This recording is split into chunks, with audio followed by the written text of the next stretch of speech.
escolheu essa profissão? Como foi a sua adaptação na faculdade e sua rotina? Por que que eu escolhi a profissão de arquitetura, né? A profissão arquiteta e urbanista? Bom, eu sempre desde novinha eu tinha na minha cabeça que eu queria fazer isso, desenhar casas, né? Participar da construção das casas, participar desse sonho das pessoas, né? De ver um ambiente projetado e desenvolvido, tá? Então, a minha adaptação na faculdade foi bem tranquila. Era uma coisa que eu gostaria de fazer mesmo. E eu aproveitei com paixão cada etapa da faculdade. Na minha época, a gente fazia muita maquete, né? A gente desenhava os projetos à mão, então a gente usava nanquim, lapiseiras, papel manteiga, mesa de desenho, réguas flexíveis, transferidores, gabaritos. Então, e era tudo muito gostoso, tá? Hoje existe a facilidade, né? Hoje em dia dos programas no computador, então ninguém mais desenha na mesa de desenho, né? De arquitetura, enfim, dificilmente, né? Algum croquis ou outro, né? Mas foi bem gratificante ter escolhido essa faculdade, ter exercido, né? Todo esse tempo de estudo, além da faculdade de pós-graduação que eu fiz também nas áreas. E a minha rotina era isso, era fazer muito projetos. Enquanto eu fazia faculdade de arquitetura, eu também fui monitora nas matérias de cálculo que a gente estudava. Então, a gente estudava cálculo até algumas matérias de cálculo junto com a engenharia, assim como topografia a gente fazia junto com a engenharia. E eu fui monitora em cálculo, né? Adorava também história da arquitetura, também participei de várias monitorias, trabalhava na parte de maquetaria junto com as maquetes também. E durante a faculdade eu também participei do escritório de engenharia e arquitetura da própria universidade. Então eu fiz meu estágio lá, além de estágio em outros escritórios de arquitetura fora, também na cidade, e foi muito bom, tá? Minha rotina, meu dia a dia de estudo, de arquitetura foi excelente. Quais são as etapas de um projeto arquitetônico, desde o conceito até a finalização da construção? Bom, são diversas e importantíssimas etapas, né? A gente estuda desde o terreno, desde o tipo de solo, né? Então a gente vê, a gente tem que pedir a sondagem do solo, fazer topografia do solo, estudar a localização, estudar o entorno, estudar a insolação, para realmente ver como é que eu vou criar nesse espaço a residência, vamos supor, né? Ou o imóvel, seja o que for, ou a construção em si. A gente tem que estudar as leis de uso do solo, então a gente tem que estar diante das diretrizes e viabilidade de um terreno. Então, porque nesse terreno existem recuos, existem a taxa de ocupação, a gente fica atenta, né, para fazer o imóvel dentro dos índices de aproveitamento. Então, são várias etapas, somente um estudo do terreno. Quando tu tem toda esses dados, né, de a taxa de ocupação, que tu pode fazer recuos, índice de aproveitamento, quais são as regras, se o terreno for dentro de um condomínio ou de um loteamento, né, ou se é uma empresa que tu vai construir, ou se é perto de uma rodovia, então tu tem que procurar outros tipos de empresas. Então, tudo você tem que estudar, né? Todas essas leis vigentes do local onde você vai criar essa construção.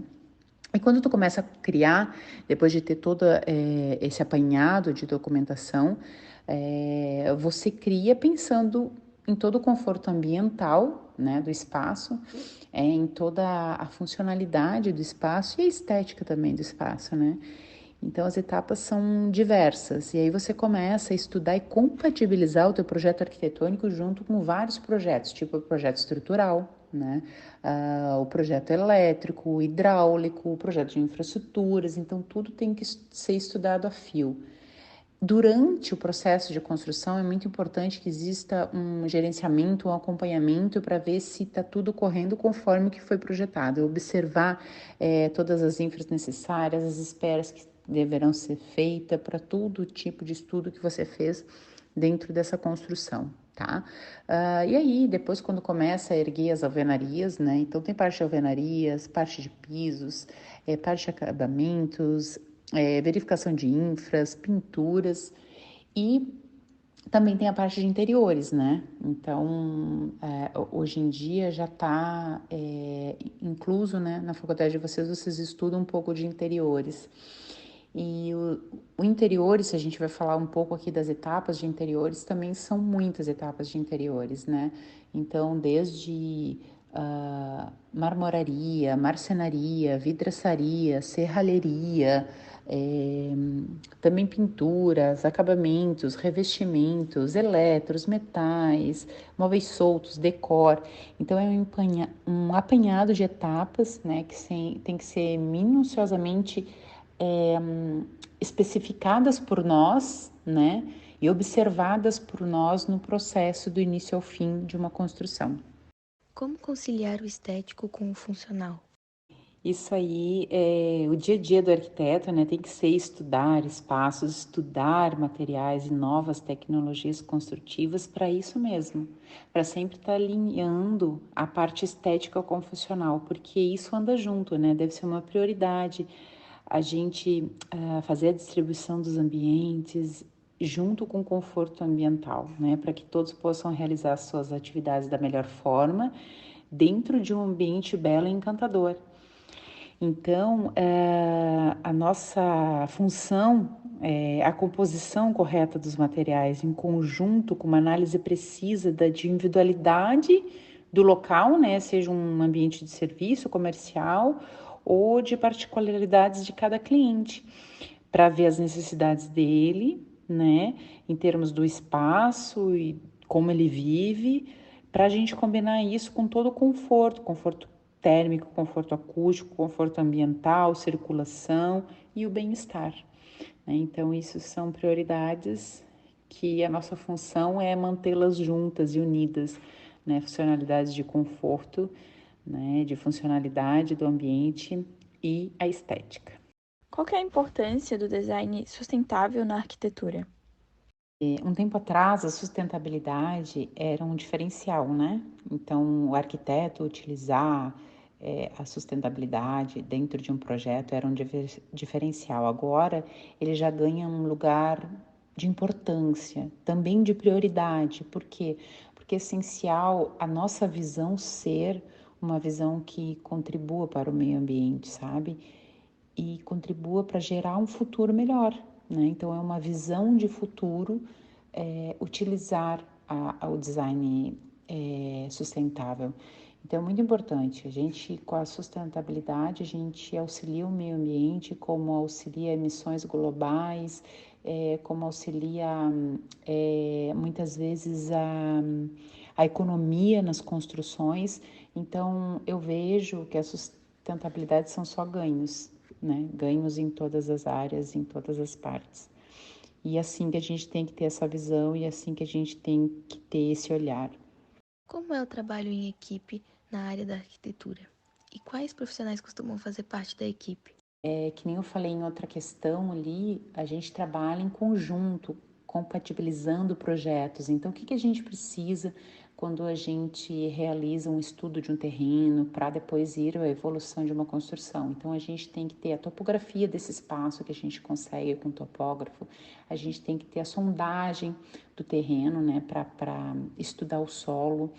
Então, nós precisamos muitas vezes do engenheiro agrônomo, por muitas vezes, né, diversas vezes o engenheiro estrutural para fazer análise de estruturas, topógrafo, engenheiro elétrico,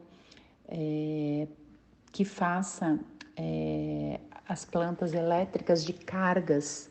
Por quê? Porque o arquiteto ele posiciona onde vai todas as iluminações do ambiente, da residência, né? Ele até posiciona onde vai o quadro de energia, o quadro elétrico, mas quem faz o cálculo total de cargas, aí é a parte do engenheiro elétrico, tá? Então, a gente trabalha em conjunto com vários profissionais, né? Profissionais que fazem esses complementares, que são projetos complementares.